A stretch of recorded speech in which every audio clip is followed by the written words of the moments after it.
कि हाल ही में एक रिपोर्ट आई है, आपको रिपोर्ट का नाम पता होगा, multi dimensional poverty index, right. आज के मिंट में ये छपा था। चलिए मैं चाहती हूं मिंट से ही हम यहां पर पढ़ते हैं। ओके सो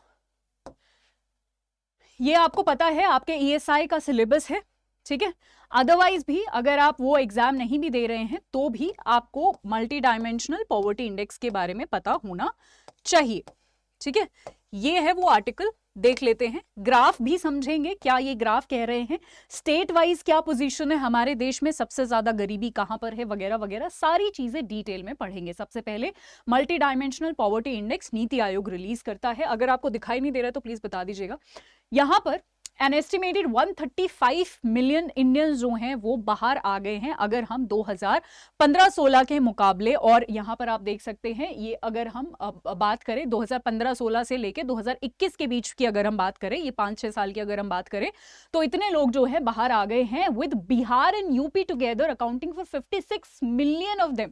तो यहां पर बहुत सारे लोग जो है बिहार और यूपी से पॉवर्टी से बाहर आए हैं, गरीबी से बाहर आए हैं। हालांकि आप देखोगे कि अभी भी बिहार यूपी में ही, यहाँ पर स्पेशली बिहार में ही बहुत ज्यादा गरीब हैं, बट गरीबी जो है हम स्टेट वाइज भी पढ़ेंगे, बट उसी में से बहुत सारे लोग बाहर भी आए हैं, ठीक है। अराउंड 24% इंडियंस के आसपास जो है were assessed in multi dimensional poor, यानी 24% के आसपास जो है वो पुअर थे जब हमने लास्ट टाइम जो है ये आंकड़ा दर्ज किया था, जब ये रिपोर्ट हमने पब्लिश की थी नीति आयोग ने। वही आंकड़ा ये 24% से रिड्यूस होके 15% हो गया है, ये भी हम याद रखेंगे। यानी ये एक प्रोग्रेस हुआ है, ठीक है। सो ये हम याद रखेंगे। अगर मैं कुछ गांव देहात की बात करूं, रूरल एरियाज की बात करूं, तो ये जो गरीबी का जो शेयर है वो डिक्लाइन हुआ है 32% के आसपास से 19%। तो आपसे क्वेश्चन रूरल और अर्बन से भी आ सकता है, ओवरऑल भी आ सकता है। 24 से जो 15% रिड्यूस हुआ है, अर्बन अगर पूछे तो 32%, या थोड़ा सा राउंड फिगर में आप याद रख लीजिएगा,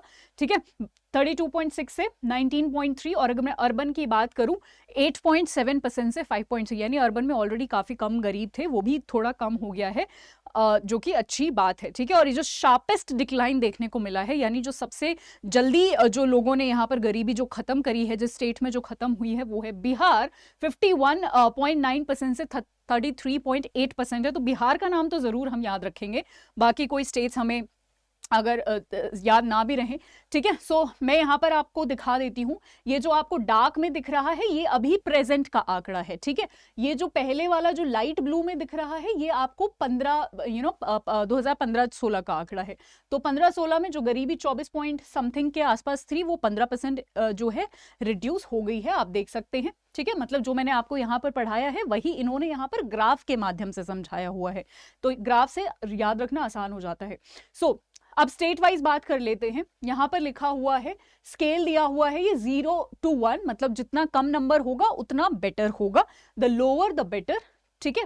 okay, the lower the better. तो यहां पर आप देख सकते हैं डार्क में जो है आपको यहां पर थोड़ा सा दिख रहा होगा, ये बिहार वाला है 0.16। तो यहां पर जो है यही बोला हुआ है कि सबसे ज्यादा लोग जो है बाहर आए हैं। राजस्थान आप देख सकते हैं, राइट। सो मेक श्योर कि आप बिहार तो जरूर हम यहां पर याद रखेंगे, ठीक है। ओके, अच्छा, अब ये थोड़ा सा हम एक और चीज देख लेते हैं कि यहाँ पर बहुत सारे जो एरियाज हैं, स्पेशली जहाँ यहाँ पर जो इंडिकेटर्स होते हैं वो क्या क्या होते हैं, लिविंग स्टैंडर्ड्स, हेल्थ और एजुकेशन। यानी जब हम ये पॉवर्टी इंडेक्स नापते हैं, ये भी क्वेश्चन आएगा, तो हम 3 चीजें नापते हैं। एक लिविंग स्टैंडर्ड क्या है, दूसरा हमारा एजुकेशन का लेवल क्या है, और हेल्थ कैसी है लोगों की उस पर्टिकुलर स्टेट में। ये 3 चीजें नापी जाती हैं, ठीक है। और यहाँ पर उस हिसाब से ये निकाला जाता है, जैसे न्यूट्रिशन क्या हो गया, सैनिटेशन क्या है, हेल्थ क्या है, ईयर्स ऑफ स्कूलिंग क्या है, ये सारी चीजें नापी जाती हैं, तब जाके हमारा ये निकलता है, ठीक है। सो एक ओवरऑल आपको आइडिया आ गया होगा, राइट, ठीक है। सो इतना हम याद रखेंगे, इससे बाहर कुछ नहीं आने वाला। अब हम वापस आते हैं, तो मैं क्या करूंगी, मैं आपको एडिटोरियल से आर्टिकल भी पढ़ा दूंगी, उसके बाद उसी आर्टिकल का इस तरीके से नोट्स प्रॉपरली बना के आपके साथ शेयर कर दूंगी अपने टेलीग्राम पर, ताकि आप नोट से भी पढ़ लें, ठीक है। आगे हम देखते हैं, हाँ जी, ये एग्जैक्टली वही है। अब हम कुछ और देख लेते हैं। मैंने आपको बोला कि 3 चीजें हम यहाँ पर नापते हैं, हेल्थ, एजुकेशन और लिविंग स्टैंडर्ड। हेल्थ में भी हम क्या क्या देखते हैं कि न्यूट्रिशन क्या है, यानी जो भी स्टेट के लोग हैं, बच्चे हैं, उनको न्यूट्रिशन क्या मिल रहा है, ठीक है। An adult under 70 years of age या फिर चाइल्ड जो है इज अंडर नरिश्ड, ठीक है। तो ये सारे आंकड़े देखते हैं, चाइल्ड मोर्टेलिटी देखते हैं, ईयर ऑफ स्कूलिंग देखते हैं, कौन बच्चा कितना साल पढ़ा है वगैरह वगैरह। जब मैं एजुकेशन की बात करती हूँ, स्कूल का अटेंडेंस चेक किया जाता है, कुकिंग फ्यूल, अच्छा स्टैंडर्ड्स ऑफ लिविंग में क्या क्या चेक किया जाता है, कुकिंग फ्यूल चेक किया जाता है, सैनिटेशन चेक किया जाता है, ठीक है, कि सैनिटेशन बड़ा है, बेटर हुआ है या नहीं, पानी की सुविधा है या नहीं, इलेक्ट्रिसिटी, सब घरों में बिजली आती है या नहीं, हाउसिंग और एसेट्स जो है, एसेट्स का मतलब है कि कितने घरों में फ्रिज है, टीवी है, साइकिल है, बाइक है, ये सब एसेट्स होते हैं हमारे, ठीक है।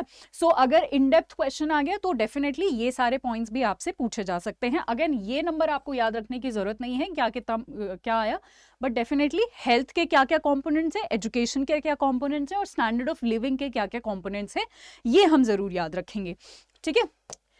नेक्स्ट, अगर मैं ओवरऑल अगर पूरी दुनिया की बात करती हूं जो आपके डिस्क्रिप्टिव में बहुत हेल्प करेगा, तो यहां पर आप देखिएगा साउथ एशिया, ये साउथ एशिया वाला मैप है जिसमें इंडिया भी आता है और ये थोड़ी ये वाली कंट्रीज पाकिस्तान वगैरह, और यहां पर थोड़ा हमारा ये वाला रीजन भी आपका आता है, श्रीलंका इंक्लूडेड है, ये साउथ एशिया रीजन है।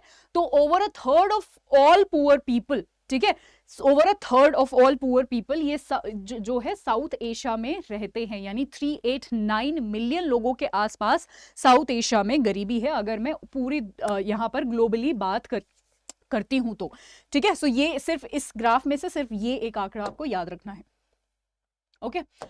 हाँ जी, सो आई होप आपको ये समझ आया होगा और अच्छा लगा होगा। अगर ये इनिशिएटिव जैसे मैं एक मोस्ट इंपॉर्टेंट आर्टिकल को, मिंट के आर्टिकल को, आपका जो एग्जाम के लिए इंपॉर्टेंट है वो डिस्कस करूंगी। अगर आपको पसंद आया तो मुझे कमेंट सेक्शन में जरूर बताइएगा, अगर आप चाहते हैं मैं इसको कंटिन्यू करूं, ठीक है। आज के आपके कमेंट सेक्शन इंपॉर्टेंट होने वाले हैं, क्योंकि इस कमेंट सेक्शन पर ही आगे इसको कंटिन्यू करना है नहीं करना है, जो भी है ये डिसाइडेड होगा। इफ यू वांट डिस्क्रिप्टिव और मिंट का आर्टिकल ऐसे ही कंटिन्यूड रहे, मुझे कमेंट सेक्शन में, ऑफलाइन कमेंट सेक्शन में जरूर बताइएगा।